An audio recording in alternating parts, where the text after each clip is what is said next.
గుమగుమల వంటలే వంటలే తెరకొట్టే కారం రంగు రుచి ఆచి కారం పొడి.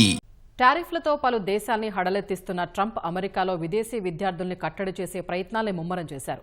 విదేశీ విద్యార్థుల్ని 15% పరిమితం చేయాలంటూ యూనివర్సిటీలకు హుకుం జారీ చేశారు. అమెరికా ప్రభుత్వ నిధులు పొందాలంటే 10 షరతులు పాటించాలంటూ అగ్రశ్రేణి యూనివర్సిటీలకు మెమోలు పంపించారు. ఈ మేరకు ప్రభుత్వంతో ఒప్పందం చేసుకోవాలని ఆదేశించారు.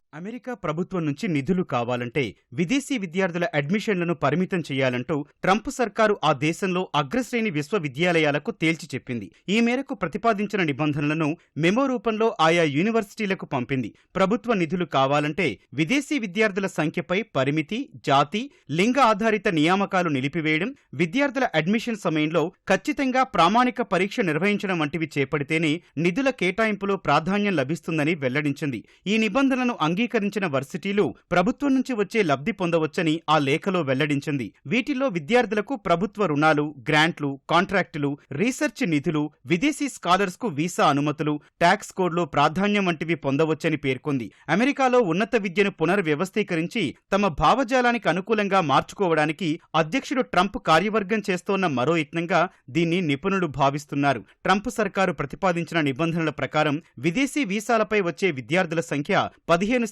మించి ఉండకూడదు.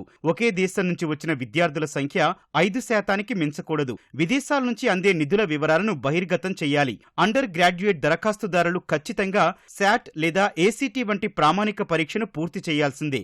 విద్యా స్వేచ్ఛను కాపాడే విధానాలను అమలు చేయాలి. సంప్రదాయవాద ఆలోచన సరళిని ఇబ్బంది పెట్టే, దాడులకు పాల్పడే యూనిట్స్ ను తొలగించాలి. విద్యాలయాలను ఇబ్బంది పెట్టేలా రాజకీయ ప్రదర్శనలు, విద్యార్థులను లేదా గ్రూపులను వేధించకుండా చర్యలు చేపట్టాలి. ఉద్యోగులు అధికారిక విధుల సమయంలో రాజకీయ ప్రసంగాలు, చర్యలకు దూరంగా ఉండాలి. హార్డ్ సైన్స్ విద్యను అభ్యసించే విద్యార్థులకు ఉచిత ట్యూషన్ ఫీజు, ప్రోత్సాహకం కింద $2 మిలియన్ మించి ఇవ్వాలని ప్రతిపాదించారు. ఈ నిబంధనలను ఏ మేరకు అమలు చేస్తున్నారనే అంశాన్ని జస్టిస్ డిపార్ట్మెంట్ ఎప్పటికప్పుడు తెలుసుకుంటుంది. వీటిని ఉల్లంఘిస్తే ప్రభుత్వ లబ్ధిని 2 ఏళ్ల పాటు ఆపేస్తారు. ఈ మేరకు శ్వేత సౌధం నుంచి లేఖలు అందుకున్న వాటిలో అమెరికాలో MIT సహా ప్రముఖ విశ్వవిద్యాలయాలన్నీ ఉన్నాయి. ఈ 10 నిబంధనలు పాటించేందుకు సిద్ధంగా ఉంటే ప్రభుత్వంతో ఒప్పందం చేసుకోవాలని ట్రంప్ కార్యవర్గం యూనివర్సిటీలకు సూచించినట్లు తెలుస్తోంది. ఈ దిశలో హార్వర్డ్ విశ్వవిద్యాలయం ప్రభుత్వంతో $500 మిలియన్ డీల్ చేసుకునేందుకు చేరువైనట్లు సమాచారం.